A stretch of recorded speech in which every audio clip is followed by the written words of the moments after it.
Em um momento em que o debate cultural parece dominado por disputas identitárias, Donald Trump voltou a reacender uma discussão que, para muitos americanos, já ultrapassou qualquer limite razoável.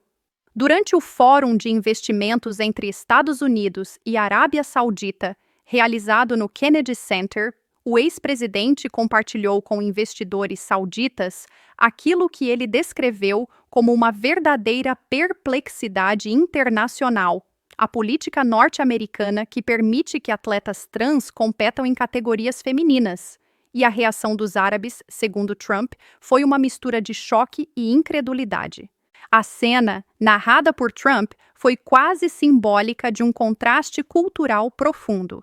De um lado, uma potência ocidental debatendo se homens biológicos devem disputar esportes femininos. Do outro, um país do Oriente Médio, extremamente estratégico no cenário geopolítico, tentando compreender por que uma questão tão sensível é tratada de forma tão leviana nos Estados Unidos. E para Trump, essa diferença expõe não apenas um abismo cultural, mas um diagnóstico claro: a política americana, empurrada por uma ala progressista ruidosa, está se desconectando do senso comum.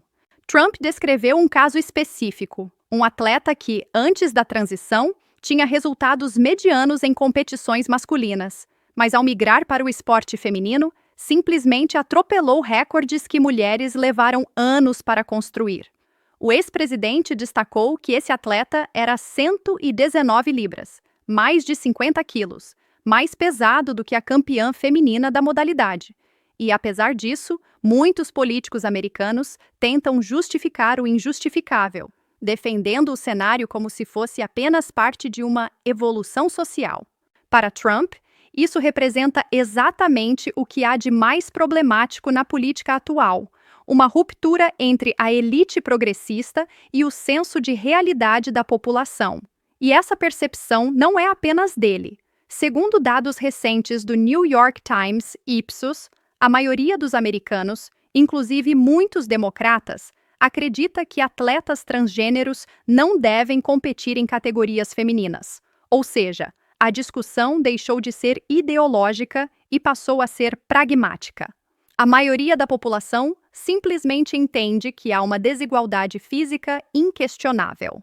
O que chamou atenção no discurso de Trump foi justamente o olhar externo.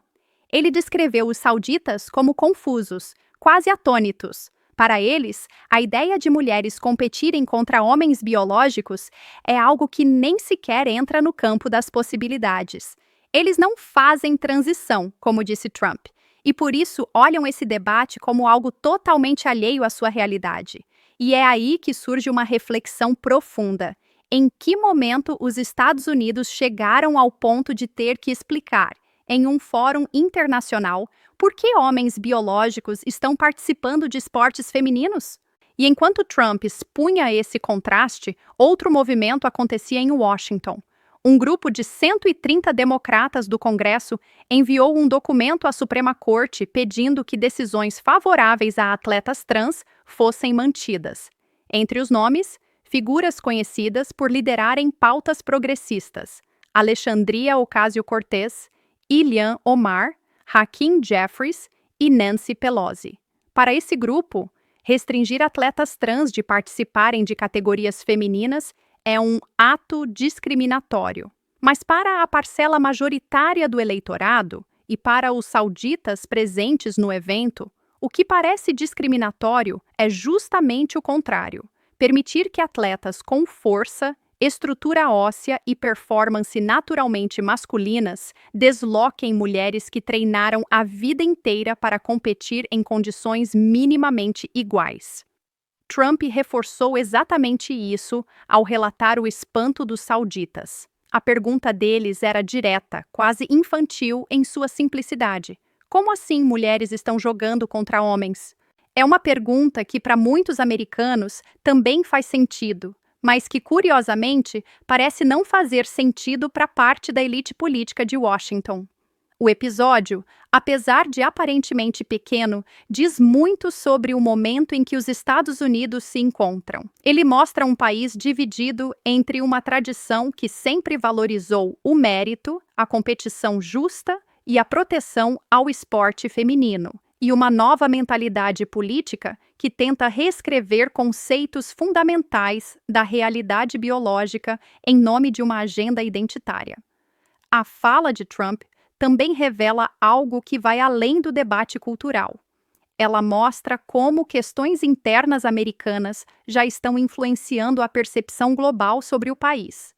E no meio de disputas sobre inflação, economia, imigração e guerra, o simples fato de que um ex-presidente precise explicar a investidores estrangeiros que, não, isso não é piada, isso realmente está acontecendo, demonstra o grau de confusão instalado no debate nacional. E no final das contas, a pergunta que permanece é simples: até quando essa desconexão entre a política progressista e o senso comum da população será sustentada? Para Trump, a resposta é evidente: não por muito tempo.